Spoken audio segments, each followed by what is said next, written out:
bahagi po ng ating programa ngayong September 21. Ngayon po ay araw ng Sabado. Tayo po ay mamamagitan para sa kahilingan ng ating mga kapatid sa pananampalataya. Kaibigan, meron na Boss, ito na yung ano mo, meron kang yung para sa mga malalaki. tawag ito, yung board, i-unbox natin ha. Kunin natin ang pribileyo. Manalangin tayo. Ama namin sa langit, marami pong salamat sa panibagong buhay at pag-asa na pinagkaloob mo sa atin. Sa mga pagkakataon ito naman, dakilang Ama, kami po ay tutulog sa inyo sa larangan ng pananalangin, mamamagitan para po sa kahilingan ng aming mga kapatiran, maging ang kanilang pamamagitan sa mga taong mahahalagay sa kanilang buhay. Lord, upin mo, ayon lamang sa inyong takdang panahon ay magkakaroon po ng katuparan ang aming mga kahiling. Katulad po ni kapatid Rudy, ang kanya pong pananalangin at pamamagitan ay maayos na kalusugan sa lahat po ng mga kakilala ng mga missionaries. Kay Abby naman po, ang kanyang pamamagitan ay protection and guidance po sa kanyang buong pamilya.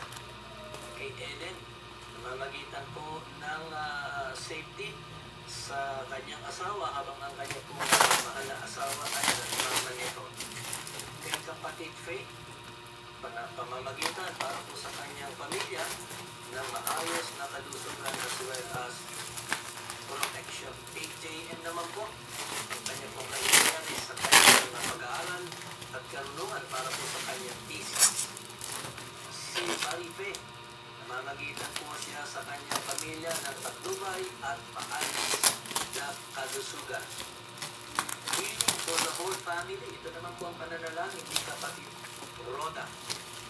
Sita, nananalangin ng complete healing as well as protection. Si Ador, nananalangin po siya ng kagalingan. Kay kapatid Leia, namamagitan siya ng kagalingan at maayos na kalusugan para po sa kanyang buong pamilya. Kay kapatid Arlene, kagalingan as well as sa larangan po ng pananalapi. Kay Campbell, ang kanyang pamamagitan ay maayos na kalusugan para sa kanyang buong sambahan. Kay Noni naman po, naway lumayo po ang kanyang relasyon sa inyo at siya po ay namamagitan ng pasasalamat para po sa kanyang pamangkin. So, buksan muna natin itong isa. Nagkaroon na po ng trabaho. Kay Dan, ang kanyang pong pananalangin ay work approval. Kay Evelyn, speed recovery. Kay kapatid Lolinda naman po sa larangang spiritual, paglago sa pananampalataya para po sa kanya, sa kanyang mga anak. Kay Kari, ang kanyang pong pananalangin ay kaligtasan at naway nagkaroon siya ng maayos na damdamin, lalo-lalo na sa larangan po ng pagmamahal. Kay Aisa, ang kanya pong pananalangin ay makilala niyo kayo ng lubusan at higit sa lahat ay sumunod siya, Panginoon Diyos, sa inyong mga panugtunan. Kay Merly, ang kanya pong pananalangin ay kagalingan. Meron po siyang problema sa kanyang mata. At kay Mabel naman po, ayos na kalusugan at protection sapagkat siya po ay nasa ibang bayan. Panginoon, marami pa po ang mga dumudulog sa inyo sa mga sandaling ito. Maaring ang iba ay nagpapahayag ng pasasalamat, ang iba naman ay pangangailangan. Ngunit ano man, Panginoon, ang inihain ng mga kapatiran ito ay niloloobin mo tayo sa inyong takdang panahon. Magkakaroon po ito ng katuparan. Tanggapin mo ang aming pasasalamat sa pangalan ni Jesus. Amen.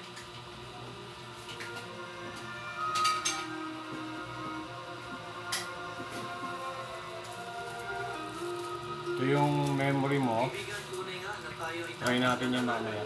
dito sa ating pinag-aralan, how to overcome Ito naman evil. yung At ang CPU, unang dito ay gumawa processor. tayo ng kabutihan. Kaibigan, Lagyan natin sa dyan. lahat ng ay tinuturo sa atin sa salita ng Diyos, isa rito ay ang pag-iwas sa pangihikayat ng sanlibutan. At higit din sa lahat, tayo ay tinuturuan, magpakita tayo ng kabutihan sa ating kapwa. Sila na maaaring itinuturing tayong kaaway.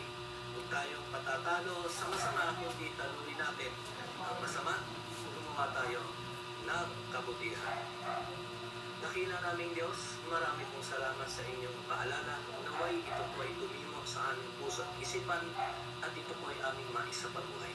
Tanggapin mo ang aming pasasalamat sa pangalan ni Jesus. Amen.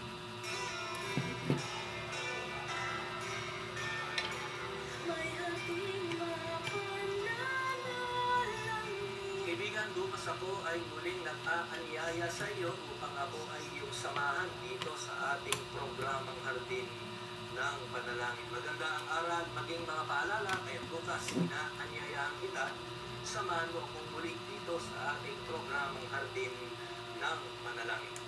Tandaan mo, huwag mong kalilimutan, simulan mo ang araw sa panalangin tuspos. Ito'y magtatapos, pinupuri mo ang Panginoong Diyos. Ako po, si Pastor Dave de Guzman.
Isang magandang umaga ng panambahan sa iyo, kaibigan. Kamusta ka na?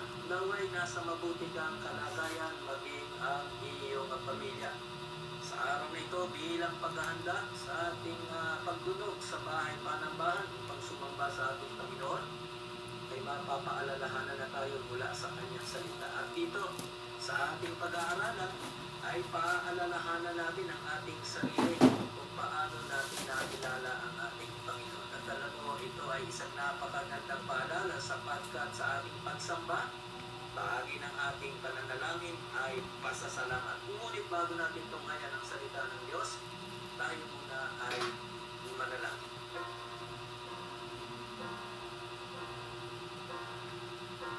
Namin sa langit, marami pong salamat sa panibagong buhay at pag-asa na inyo pong ipinagkaloob sa amin. Sa umagang ito ay dudulog kaming muli sa inyong banal na salita sa marami pong kapamaraanan pagkalooban mo kami ng karunungan. Ngayon pa lamang, nag-aalay na kami ng aming pasasalamat sa pangalan ni Jesus. Amen.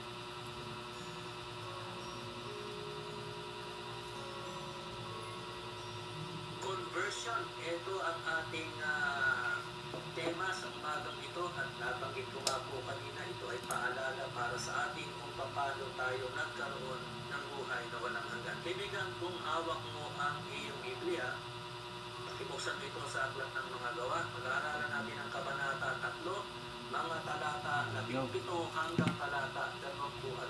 Ngunit pagtutuunan natin ang pansin ang talata 26. Ganito ang ating bababasa, Acts chapter 3, verse 26.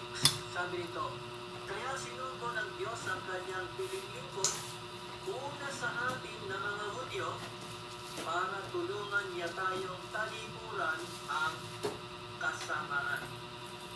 Ano ba ang kapahayagan dito ni Lucas? At alam mo, dito ay nagsalita si Apostol Pedro. Alam mo kasi kaibigan, itong kabanata 3 dito sa Acts chapter 3, ito ay maituturing na sermon ni Apostol Pedro, at ito ay matapos na natanggap ng mga mananampalataya ang banal na spirito. Kasi pagka tinutunghayan natin yung narrative na ito, itong Acts chapter 2, ito ay patungkol sa the day of Pentecost.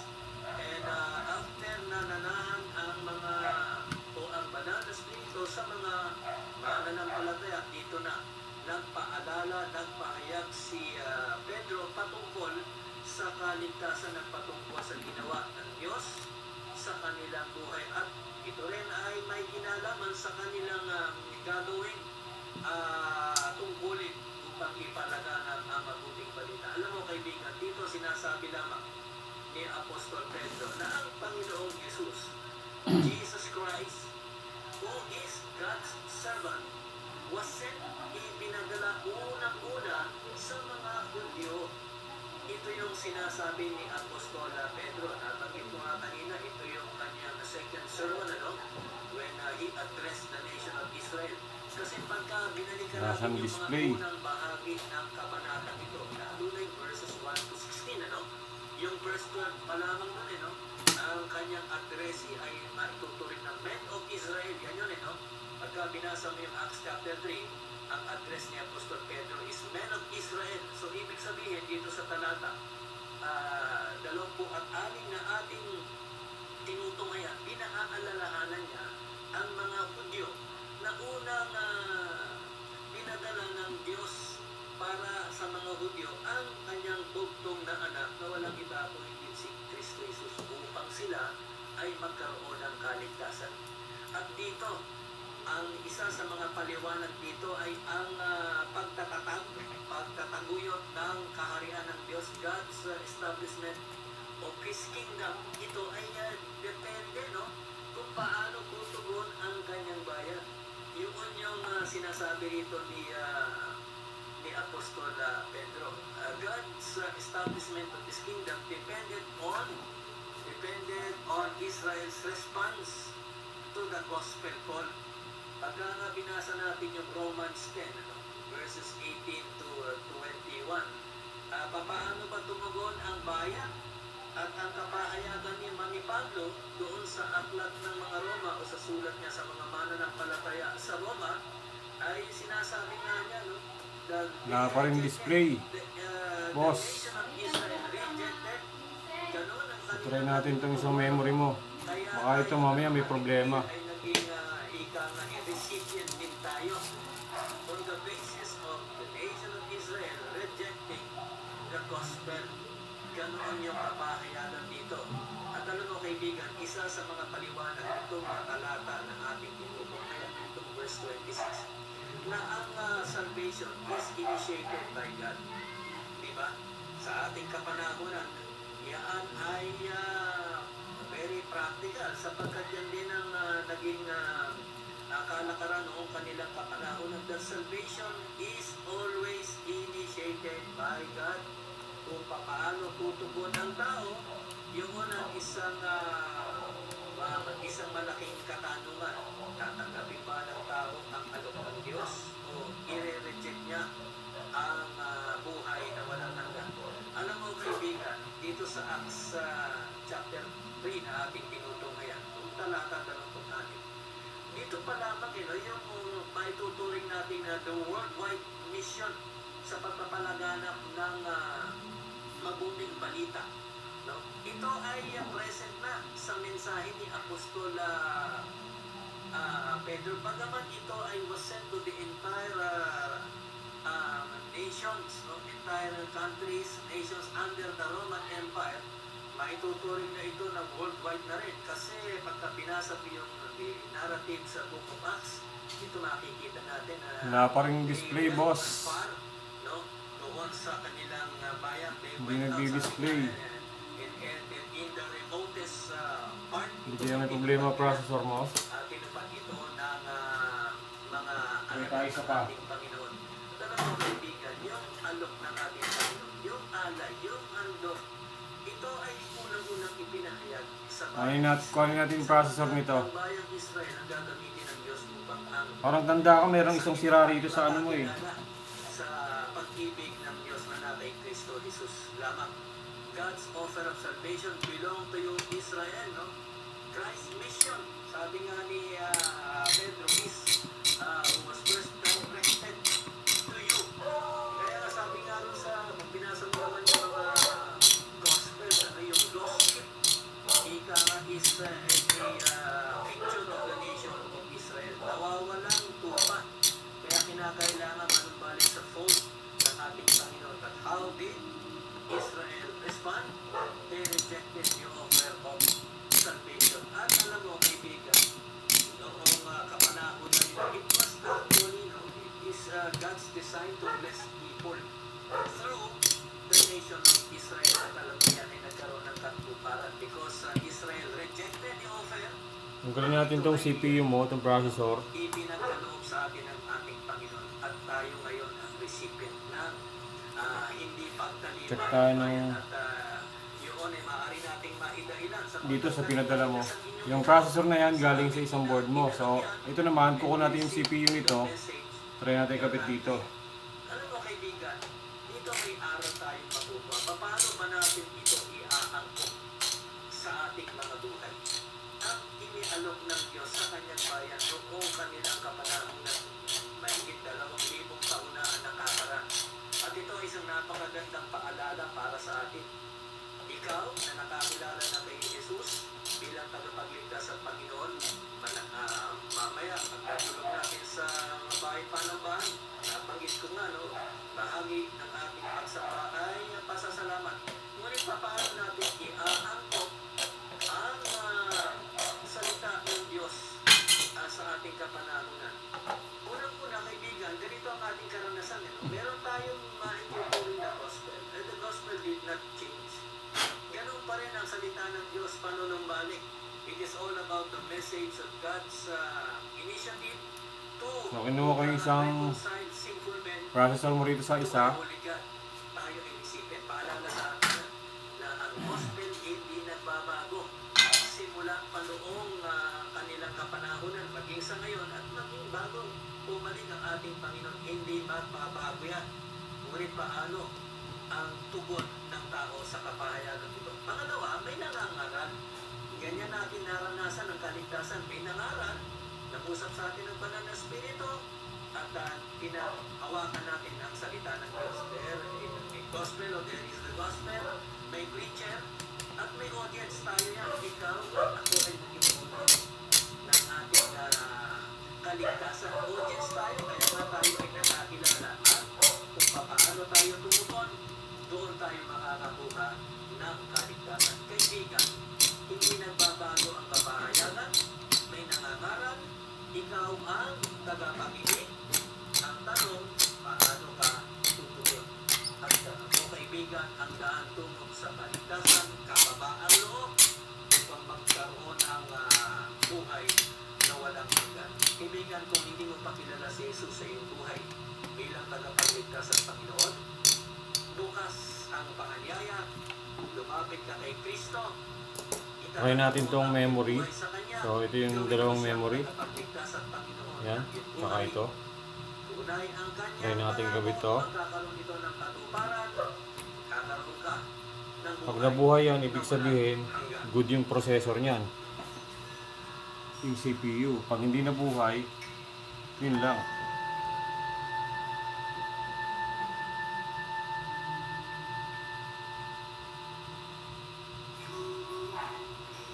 Sa diwa ng pagkakaisa, ating inalangin sa Diyos ang ating sambahan.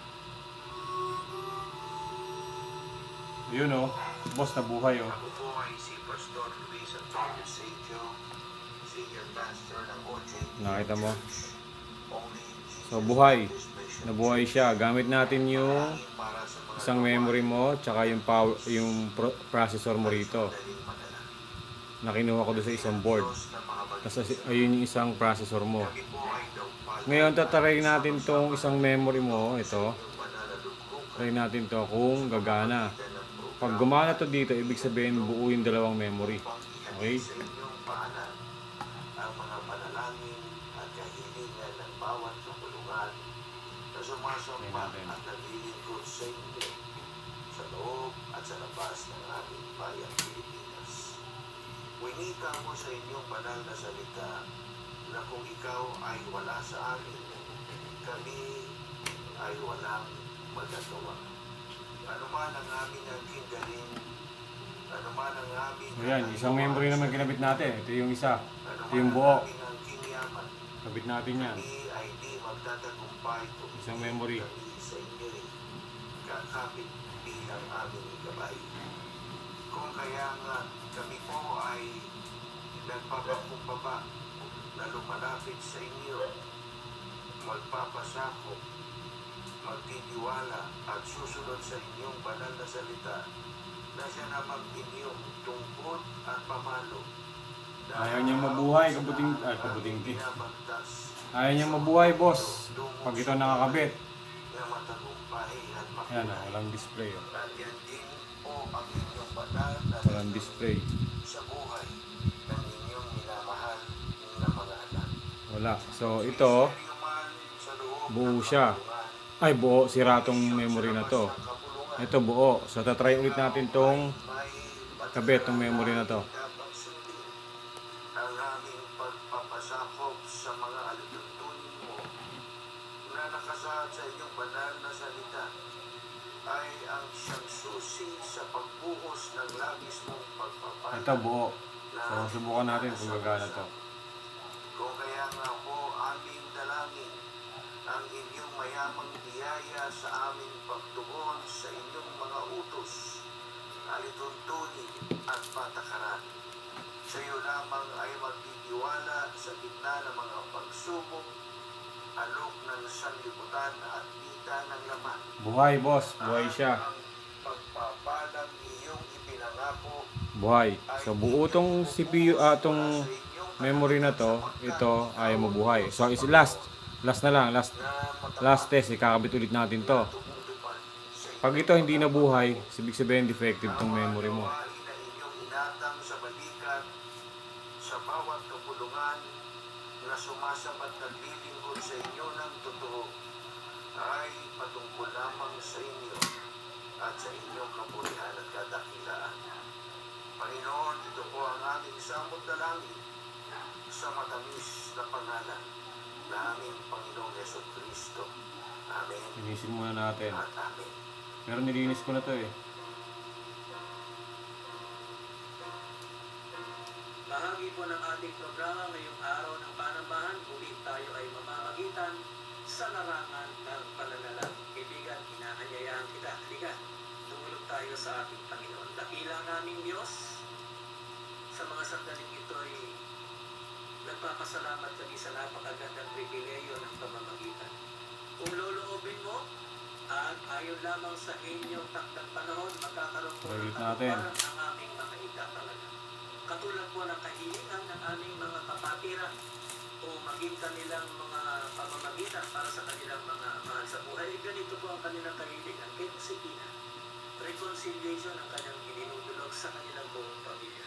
Ano man ang alitan, ikaw na po, Panginoon Diyos, ang mamagitan.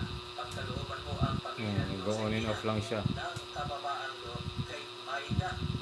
Ang kanya pong pananalangin ay magkaroon siya ng maraming kliyente at higit sa lahat ang inyong So, ibig sabihin, pamamagitan sa kanyang mga kahilingan. Your divine intervention sa kanyang sira yung memory na yon. nararanasan. Kay Belinda naman po, pananalangin para po sa kanyang mga anak. Sira. Kay Azucena, So, defective tong memory na to. Tong itim, defective to. sa kanyang mga anak.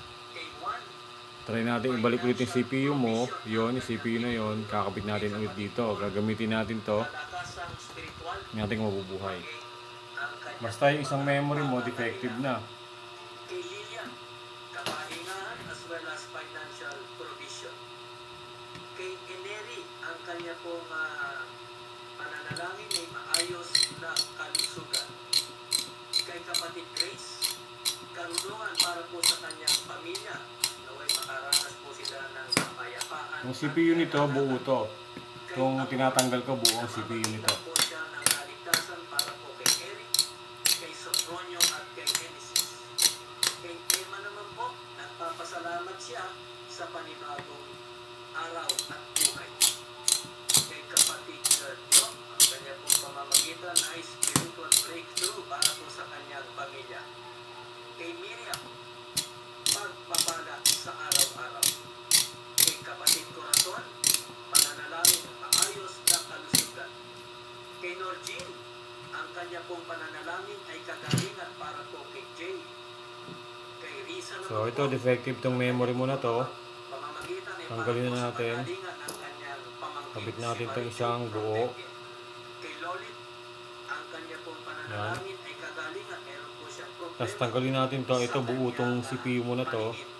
Kay Ruby, ang kanya pong Yung isa ayaw gumana kanina ay ito. para sa kanyang mga anak na nakilala Ayaw gumana nito. So try natin ulit. Kay Concepcion, kagalingan para po sa kanyang pelvic problem.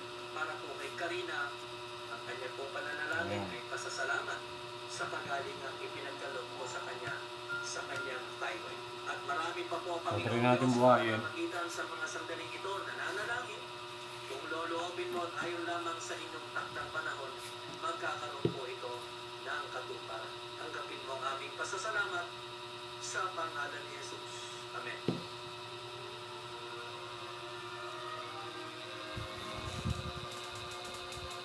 Tingin ka rin, ha.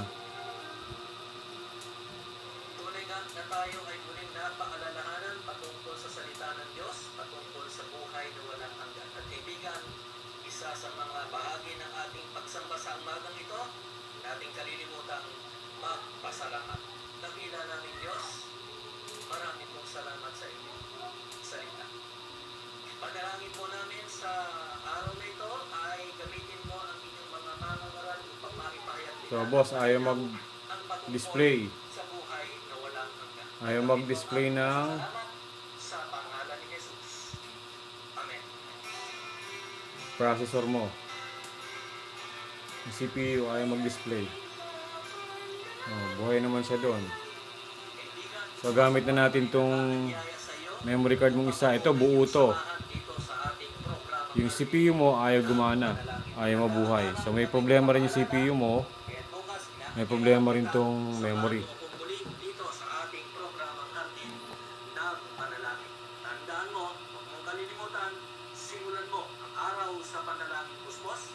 Ito'y magtatapos, pinupuri mo ang Panginoong Diyos. Ako po, So, ang gagawin natin, so ito separate ko na to. May problema yung memory mo. Tapos yung CPU na nakakabit dito, may defect din. Pero tatry pa rin natin siya dun sa isang board para malaman natin. Pero itong board na to, good na to. Na-test ko na.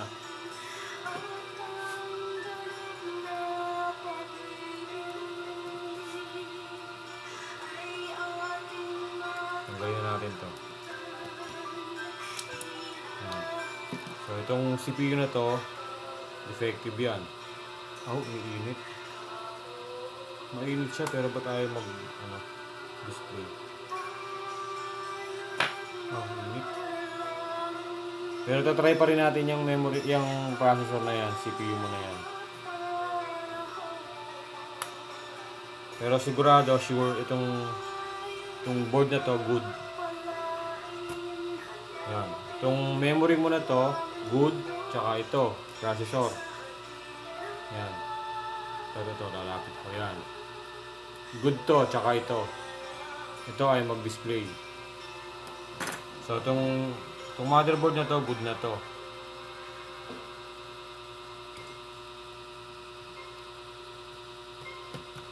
Yan. Tatabi ko na to ha, goods to, goods.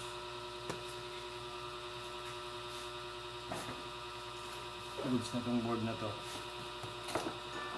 Kahulungang buhay kasama si Pastor Joey Umali.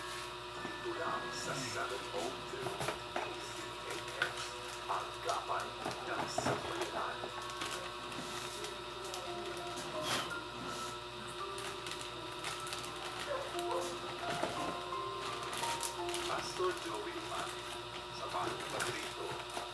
karunungang buhay. Sa mapagpalang araw sa iyong kaibigan, purihin ang Panginoon sa muli nating pagpiliin dito sa ating lingguang Sunod natin itong isa mo, boss. Karunungang buhay. Nais ko munang batiin ng belated happy birthday si Geng Victoria doon sa Canada. At kay din sa araw na ito ay birthday ni Roy Lupo doon din sa Canada. Happy listening sina Ate Marita Panganiban. Una mo natin kakabit dito yung CPU yung buo. Kay Pastor Renilita Fernando Mabayan, Marieta Padua, Amelia Katakis, kay Ito isa. Reverend Ignacio Destor, at dinadalangin natin ang kanyang full recovery mula sa open heart surgery. Kay Ruby Onyosa, Ate Lydia Soyosa, Ruby Lopo, at kina Kuya Edgar, Ate Seni, at sa kanilang mga anak na si Pamela at si Pao. Congratulations kay Pao na gumraduate sa high school na napakaraming awards. Sa gobyerno, sa pribadong sektor, at maging sa iglesia, kailangan natin ang mga totoo at tunay na leader. Yung mga leader na may authority at authenticity ang kanilang leadership. Ito ang pagbubulay-bulayan natin ngayon dito sa ating karunungang buhay sa pamagitan ng pag-aaral So, kabit natin itong isang CPU na to. Ito yung buo mo. Ayan yung basahin ko ang mabuting balita. Kabit natin yan. Marcos 1, Tapos kabit din natin itong 28. goods na memory mo. Nagpunta sina Jesus sa Capernaum at nang sumunod na araw ng Kabit natin pamamahinga itong ay fan. pumasok si Jesus sa sinagoga at nagturo. Namangha ang mga tao sapagkat nagtuturo siya ng may kapangyarihan, hindi tulad ng mga tagapagturo ng kautusan. Bigla naman pumasok sa sinagoga ang isang lalaking sinasapian ng masamang espiritu. Ukri sumigaw, "Ano ang pakay mo sa amin, Jesus na taga Nazaret? Naparito ka ba upang kami tuksain? Kilala kita, ikaw ang banal na mula sa Diyos." Ngunit iniutos ni Jesus sa masamang espiritu, "Tumahimik ka, lumabas ka sa kanya." Pinangisay na masamang espiritu ang lalaki at sumisigaw itong lumabas sa kanya. Ang lahat ay namangha, kaya't sila'y nagtanungan sa isa't isa. Ano nangyari iyon? Ito ay isang kakaibang katuruan. Makapangyarihan niyang So, try natin. ang mga samang espiritu at Power on. sumusunod naman ang mga ito sa kanya. Dahil dito, mabilis na kumalat sa buong Galilea. So, yung nakakabit dito na ano mo, Kaya CPU yun yung buo tsaka yung memory. na ipakita Ayun. sa mga talatang Ayun. ito na aming binasa. Ang pagiging Okay. Goods to. Goods din tong goods din tong pangalawang board. So, tatry natin ngayon dito yung dalawang sira. Try natin dyan yung processor tsaka yung memory. Tingnan natin kung gagana. So, memory muna. Try natin to. Ang mga Hudyo ay nagtayo ng mga sinagoga kung saan iba't iba ang inaanyayahang magturo. Ito ang lugar na pinagturuan ni Jesus dito sa ating aralin. Pagkatapos magturo, ganito ang naging reaksyon ng mga tao ayon sa verse 22. Namangha ang mga tao sapagkat nagtuturo siya ng may kapangyarihan, hindi tulad ng mga tagapagturo ng kautusan. Jesus taught with authority and authenticity. Marahil, kabisote lang ang mga tagapagturong naroon na hindi katulad ni Jesus. Magaling lang silang sumita sa kautusan o So, ayaw. sinasabi Ayaw gumana ng memory. Talagang sira tong memory mo. pero walang dating, walang turok sa Lipat Kaya natin. sa ating kautusan ay Lipat natin dito. inumpara ang ating Panginoong Yesus sa mga tagapagturo ito. Sapagkat si Jesus, kapag siya'y nagtuturo, nayayanig ang isip, nag-aalam ang puso ng tao. Nilipat ko ng slot. Baka mabuhay. Ng desisyon. Uy, nabuhay. Mga tao ng bukod sa pagtuturo ay Nabuhay. tutusan ni Jesus ang Nabuhay yung memory na to dun sa pangalawang slot. sa isang lalaki. So good pala siya. Ganito ang wika sa verse Pero lilipat natin to ha. Ililipat natin tong memory na to dito sa una. masamang espiritu. Gara. Ano ang pakay mo sa amin, Jesus na taga Nazareth, na Lipat natin. panito ka ba upang talipong sahid? Kilala kita, ikaw ang banal na mula sa Diyos.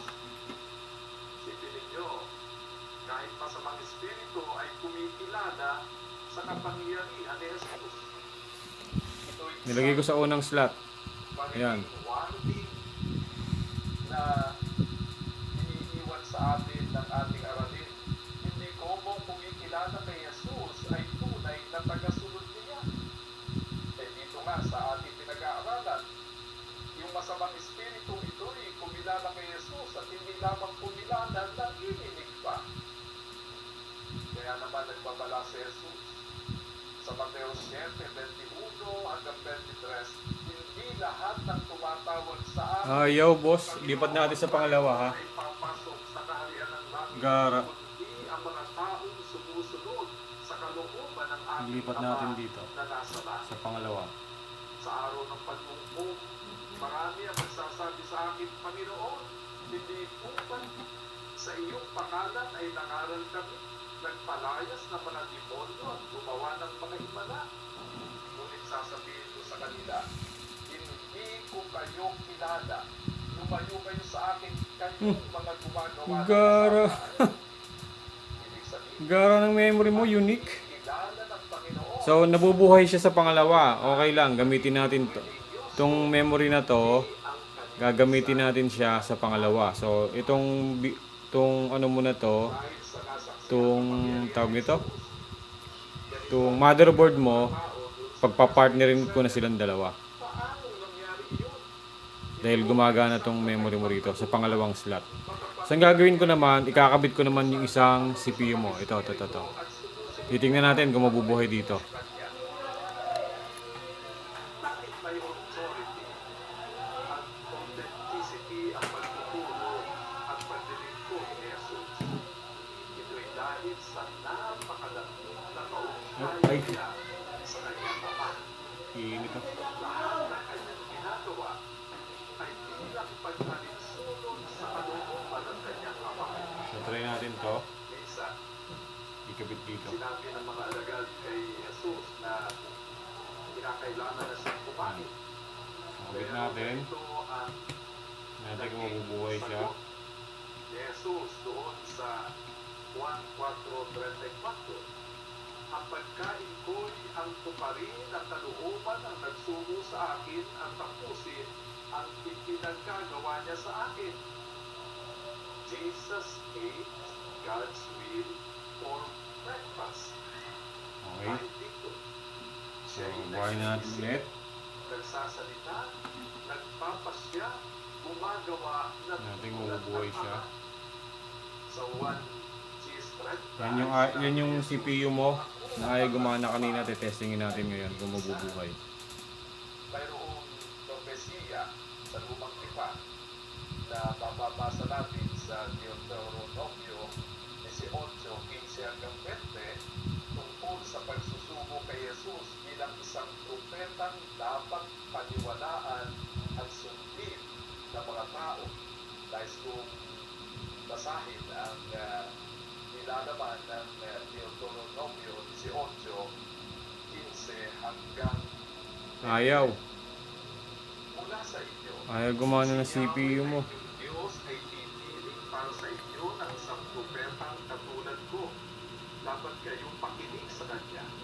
Ito ang kasagutan sa hiling ninyo kay So gagamitin natin itong isang... nagkakatipon sa Sinai. So itong memory na to gumagana na to. Kaya lang sa pangalawang slot. So try natin to. Ni Yahweh, ipakita ang kakilakilabot Ang importante, na boss, ang tong ito sapagkat iyak motherboard mo ang nito, mga goods. Yung dalawa, Sinabi naman niya sa akin, parehong buo. tama ang sabi nila. Kaya mula Doon lang tayo sa nagtatalo sa ngayon, CPU mo iyak tsaka sa memory. kanila ng isang propetang katulad mo. Sasabihin ko sa kanya ang aking kalooban. At siya ang magsasabi nito sa mga tao. Sino man hindi makinig sa kanya na nagsasalita para sa akin ay pananalig sa akin.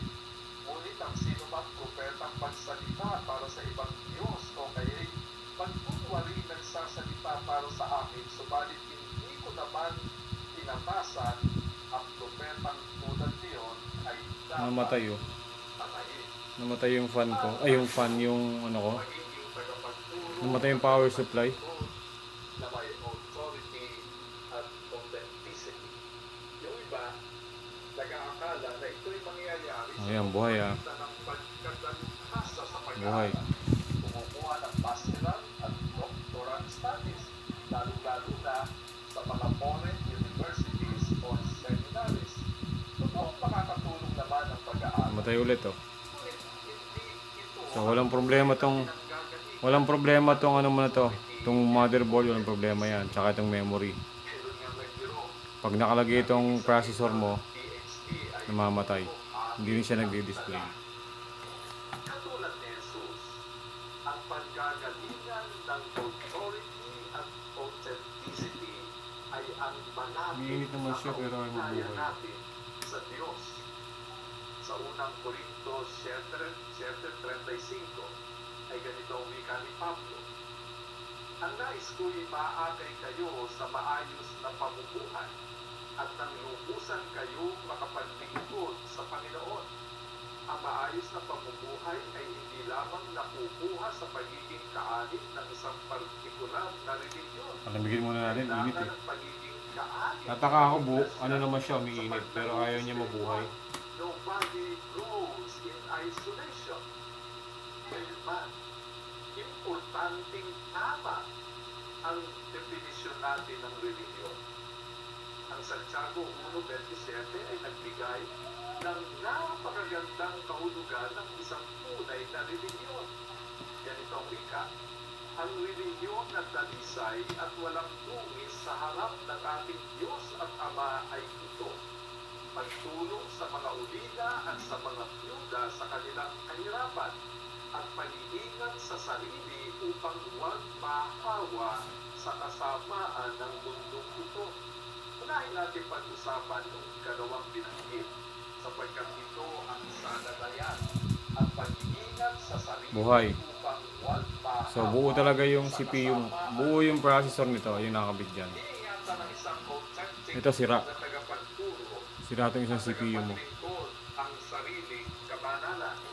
Ang kabanalan ay hindi naman nangangahulugan Lipat natin itong ano. hindi ka na So, nagkakasala. yung nakakabit na Hindi ka na ipapagawa. yung nakakabit na CPU nito, yung processor, buo. Sapagkat ang lahat So, ay ito buo. nagkasala Ngayon, at walang sino mang nakahawa itong memory mo na to, sa pag kinabit natin dito sa unang slot, ayaw mag-display kanina, di ba? Pero pag dinagay sa pangalawa, gumagana. So, try natin ulit kasala at sa una ka mag-display. Ang kabanalan ay ang maliging pagsisikap na makasunod sa kalooban at katuruan ng Panginoong Hesus. Authentic ang isang tagapagturo at tagapaglingkod kung hindi siya napapapanay sa agos ng sanlibutan at pinaninindigan niya ang kanyang pinaniniwalaan. Wika ni Pablo, kasalanan Wala, hindi siya nagdi-display oh. ang paggawa ng anumang bagay na hindi sali sa pananampalataya. Authentic ang isang tagapagturo kung ginagawa niya ang kanyang itinuturo. Gara, hindi siya nagdi-display pagka dito sa una. So, ililipat natin sa pangalawa ha. Isinasabuhay Dapat niya magdi-display yan kasi nag-display na siya dyan kanina. sinasabi. Ito ang pagkakain So, ibig sabihin, binabasa niya lang dito yung pangalawa. Wait lang. Si Jesus na hindi Wait lang. Jesus walked his talk. Ah, Samantala, ang mga Pariseo, bakit? ang tagapagturo ng kautusan, Ha? iba ang ginagawa kaysa sinasabi. Ano na? May hugasan? Ano na? Sino hugasan? Huh? Ano na hugasan?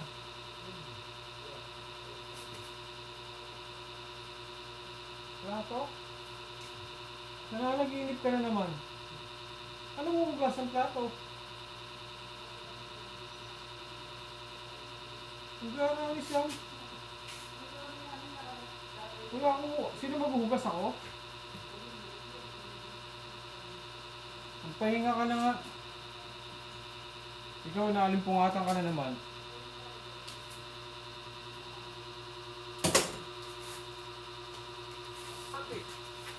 Kaya minsan, So yan mga boss. Nilipat ko tong memory mo sa pangalawa. Dahil dapat mabubuhay yan kasi nabuhay yan kanina. Tingnan mo. ginagawa.